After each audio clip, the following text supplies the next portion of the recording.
नमस्कार दोस्तों, welcome to our YouTube channel. तो आज हम स्टार्ट करते हैं इंडियन पॉलिटी की इस लेक्चर सीरीज के हमारे लेक्चर नंबर 8 के बारे में। तो आइए शुरू करते हैं विदाउट वेस्टिंग ए मिनट।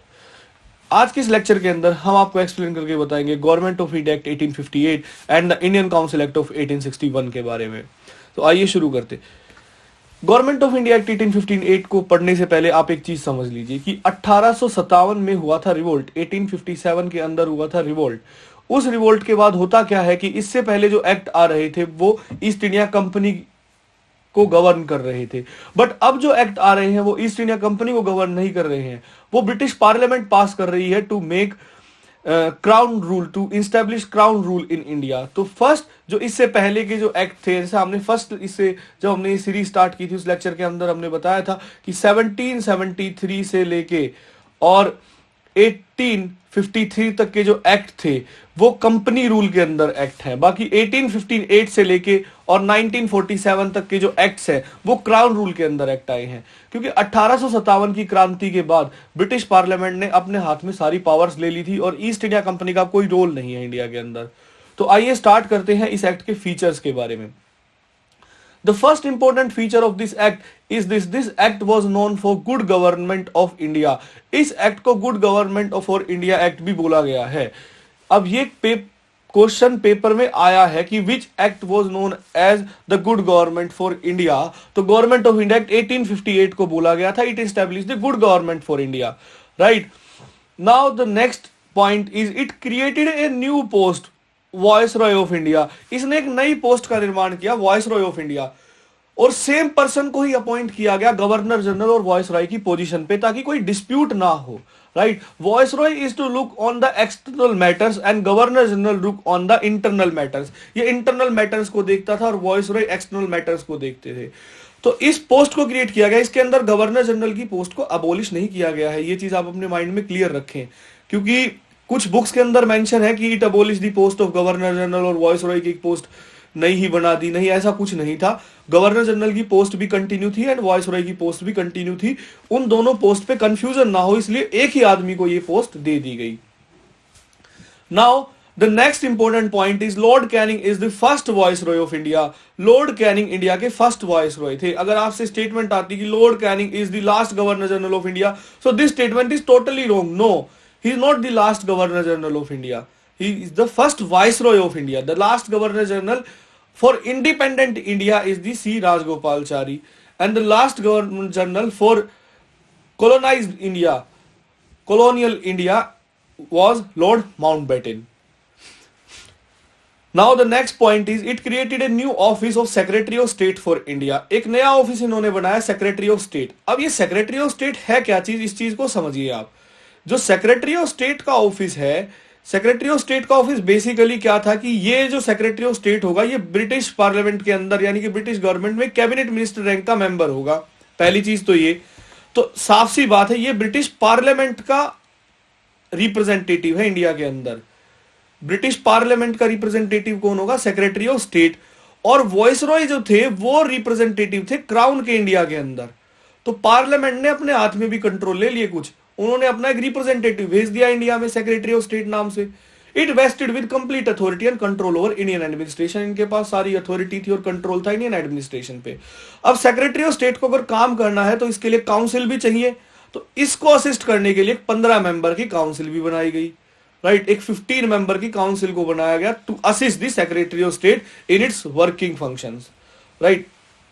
तो गवर्नमेंट ऑफ इंडिया एक्ट की 1858 के मैं एक्ट की बात करूं तो आप पॉइंट्स में कैसे याद रखेंगे, good government act, new post of viceroy, secretary of state office, Lord Canning first viceroy and 15 member council to assist secretary of state. So this is the government of India act 1858। अब हम चलते हैं next act पे जिसका नाम है Indian council act of 1861। अब Britain parliament के पास आ चुकी है पावर, और पार्लियामेंट के पास पावर आती है तो वो क्या करते हैं कि उनको रूल करना है इंडिया पे। सो रूल करने के लिए उन्होंने क्या सोचा कि लोकल्स की भी मदद ली जाए, लोकल इंडियंस को भी लिया जाए, जो इंडियंस हैं ऑलरेडी नेटिव इंडियंस हैं उनको भी लिया जाए। तो this act is known as the important landmark in the constitution and political history of India. Indian council act 1861 को एक इंपॉर्टेंट लैंडमार्क माना गया है भारत के संवैधानिक और राजनीतिक इतिहास की दृष्टि से। इसका कारण यही था क्योंकि भारतीयों को पहली बार लॉ मेकिंग प्रोसेस में लेके आए थे as a non official member. Non official member लेके आए थे, ना कि ऑफिशियल्स मेंबर। अब याद रखना ये चीज भी। अब वॉइस रॉय के पास पावर थी कि वो कुछ इंडियंस को नॉमिनेट कर सकते हैं अपनी काउंसिल के अंदर as a non official member, right. तो लॉर्ड कैनिंग जो वॉइस रॉय थे उस टाइम, उन्होंने 3 मेंबर्स को नॉमिनेट किया अपनी लेजिस्लेटिव काउंसिल में। वो 3 मेंबर कौन थे? The first is Raja of Banaras, second is Maharaja of Patiala and the third is sir Dinkar Rao. इन 3 लोगों को नॉमिनेट किया गया। इन तीनों के नाम आपको याद होने चाहिए अगर आप प्रिपेयर कर रहे हैं स्टेट पीसीएस के लिए। तो यूपीएससी तो ऐसे क्वेश्चन नहीं पूछती है सिविल सर्विसेज के अंदर। हाँ, सीडीएस या सीएपीएफ अगर आप एनडीए वगैरह का एग्जाम दे रहे हैं तो definitely they can ask a question on this.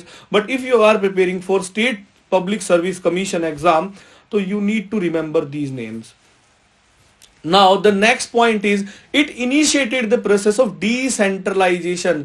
इस एक्ट से डिसेंट्रलाइजेशन का प्रोसेस स्टार्ट हुआ। देखो, हमने पढ़ा था चार्टर एक्ट जो 1833 का था, उसके अंदर उन्होंने जो बॉम्बे और मद्रास प्रेसिडेंसीज थी उनके गवर्नर्स की लेजिस्लेटिव पावर्स को खत्म कर दिया था।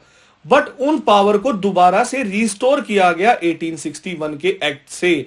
दोबारा से बॉम्बे और जो मद्रास प्रेसिडेंसीज थी उनको लेजिस्लेटिव पावर्स दी गई। तो it initiated the process of decentralisation. उसके बाद इन्होंने क्या किया? It provided for the establishment of new legislative councils for Bengal, north west frontier province and Punjab. North west frontier province and Punjab, इन्होंने इन 3 जगह पे जो है लेजिस्लेटिव काउंसिल्स का निर्माण किया। ईयर आपके लिए इंपॉर्टेंट नहीं है, आप क्रोनोलॉजी जरूर याद रखें। सबसे पहले बंगाल में, फिर नॉर्थ वेस्ट फ्रंटियर प्रोविंस में और फिर पंजाब में। नॉर्थ वेस्ट फ्रंटियर प्रोविंस की अगर मैं बात करूं तो ये रीजन है पाकिस्तान के ऊपर के साइड वाला इस्लामाबाद और ये पूरा प्रॉपर लाहौर से ऊपर का जो एरिया है, राइट।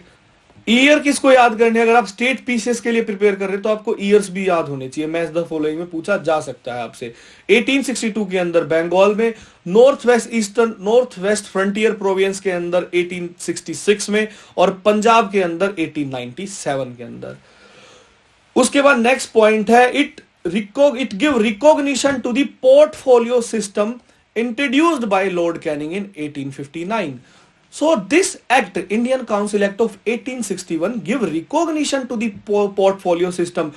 इसने इंट्रोड्यूस नहीं किया है, इस एक्ट ने रिकॉग्निशन दिया है पोर्टफोलियो सिस्टम को। जबकि पोर्टफोलियो सिस्टम इंट्रोड्यूस किया गया था लॉर्ड कैनिंग के द्वारा इन 1859, राइट। इसको इंट्रोड्यूस लॉर्ड कैनिंग ने किया और उसको रिकॉग्नाइज किया इंडियन काउंसिल एक्ट ऑफ 1861 ने।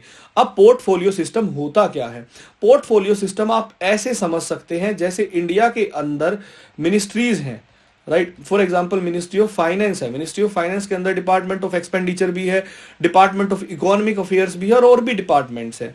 तो इतने डिपार्टमेंट्स के ऊपर एक मिनिस्टर है, निर्मला सीतारमन, राइट, निर्मला सीतारमन। तो आप ये देख सकते हो कि इनके पास अलग अलग डिपार्टमेंट्स हैं। जब एक पर्सन के पास अलग अलग डिपार्टमेंट होते हैं या अलग अलग मिनिस्ट्रीज होती हैं, उसी को पोर्टफोलियो सिस्टम बोला जाता है। एक और एग्जांपल से मैं आपको समझाना चाहूंगा। 2014 में when Narendra Modi was elected as the prime minister of India, तो उस टाइम पे हमारे फाइनेंस मिनिस्टर थे अरुण जेटली। अरुण जेटली जी के पास फाइनेंस मिनिस्ट्री भी थी, डिफेंस मिनिस्ट्री भी थी, राइट। इनके पास 2 मंत्रालय थे एक साथ, तो इसी को पोर्टफोलियो सिस्टम बोला जाता है। तो first time is introduced by the lord Canning in India in 1859, but recognition to the portfolio system was given by the Indian council act of 1861। Now the last point of under this act is the last feature of this act is it empowered the viceroy to issue ordinances। जो ordinance सिर्फ 6 महीने के लिए ही valid होता था, जैसे आज है ना 6 महीने के लिए, वैसे ही उस समय भी ऑर्डिनेंस 6 महीने के लिए वैलिड था। अगर कोई लेजिस्लेटिव काउंसिल फंक्शन में नहीं है, इमरजेंसी का टाइम है, तो वाइसरॉय के पास पावर थी कि वो ऑर्डिनेंस भी लेके आ सकते हैं। तो ये था इंडियन काउंसिल एक्ट ऑफ 1861। अगर आपको हमारी वीडियो अच्छी लगती है तो प्लीज लाइक, शेयर और हमारे चैनल को सब्सक्राइब जरूर करें।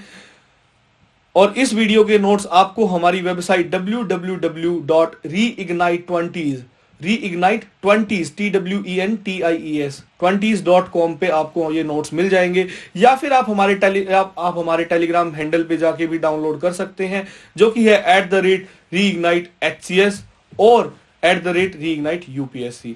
आप इन दोनों चैनल्स पे जाके नोट्स को डाउनलोड कर सकते हैं। So thank you very much for being with us.